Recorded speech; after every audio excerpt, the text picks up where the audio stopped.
Welcome to week 9 of lab. Right now we're going to show you how to prepare the sample. So you're going to tear the whey bottle. So we're not using a whey bottle because we can't find one and we're pressed for time because you guys have lab. So don't do this. Okay, and now we're going to weigh out the amount of phosphoric acid that you calculated before coming to lab.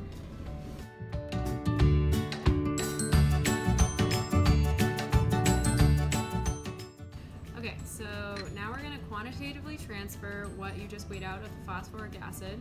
To do this, you're going to pour the phosphoric acid into the glass funnel, and then we're going to take DI water and quantitatively transfer the rest of the phosphoric acid from the beaker and the funnel.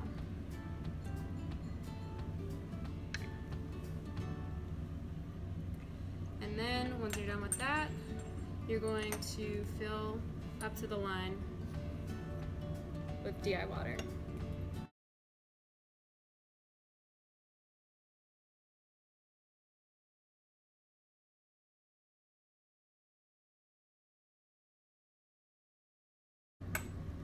Okay, make sure to mix this periodically. Next, you're going to want to calibrate the pH meter, which you guys learned in the other lab. So if you forget how to do that, just go back and watch that video again real quick. Okay, so these are different types of micropipettes.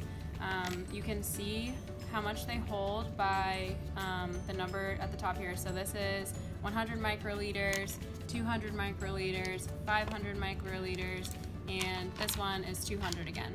So make sure to be aware of that when you're using them.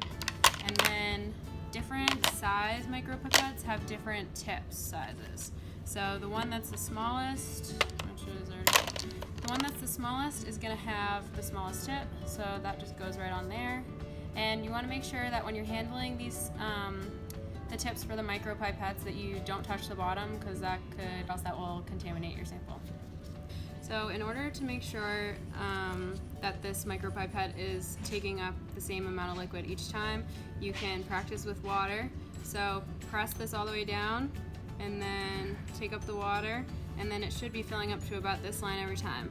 So then we'll squeeze it out, take it up again, and then you can see that it's around the same amount, so you can qualitatively confirm that you are taking up 100 microliters. So when disposing of these tips, always make sure to put them in solid waste. This titration is going to be different from what you've done before. So instead of using the burette, you're going to be just adding it in quantity by quantity and seeing how the pH changes. This is going to be how you make your pH curve. Measure out 10 milliliters of the solution you just prepared. To be more accurate, you might want to use a volumetric pipette. Next, you're going to add 100 milliliters of distilled water. So after you added about 100 milliliters of distilled water, you're going to turn on the stirring and make sure it's going fast enough, but not so fast that it's creating a tornado. Next, what we're going to do is set up the pH meter. So this is the setup. You want to make sure that the probe is submerged so that little divot can connect the circuit, but you also want to make sure that the probe isn't bumping into the stir bar. So be really careful when you're setting this up.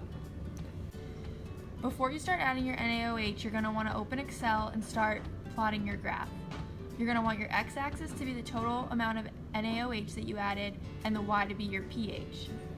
Once you have your graph set up, you can make sure that it's adding the points as you go by highlighting the regions.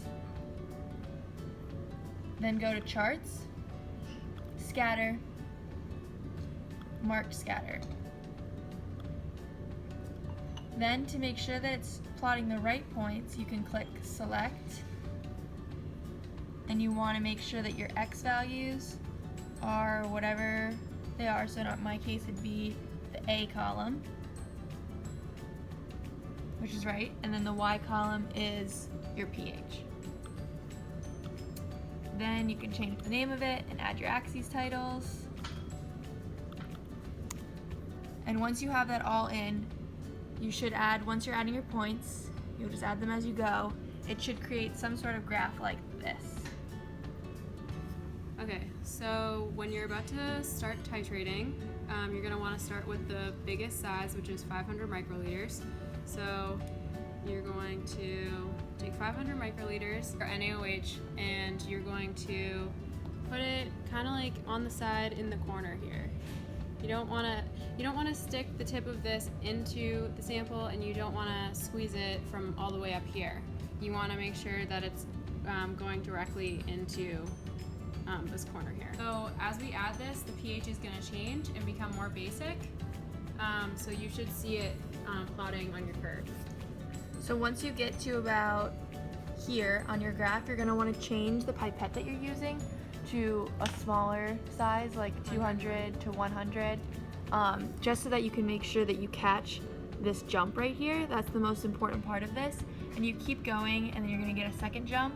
Once it levels off around 11.5 to 12 pH, you can stop once you see that all the points aren't changing as much. Once you have all your points plotted, you can now make a derivative plot to find out the exact points where that curve was.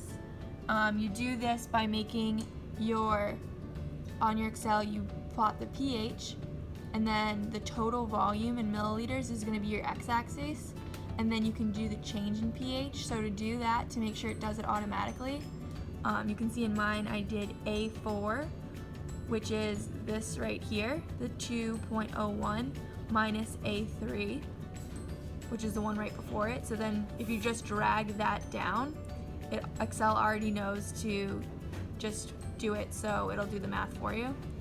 Then for change in milliliters, it's going to be 0.5 or 0.2 or 0.1, depending on what pipette you were using.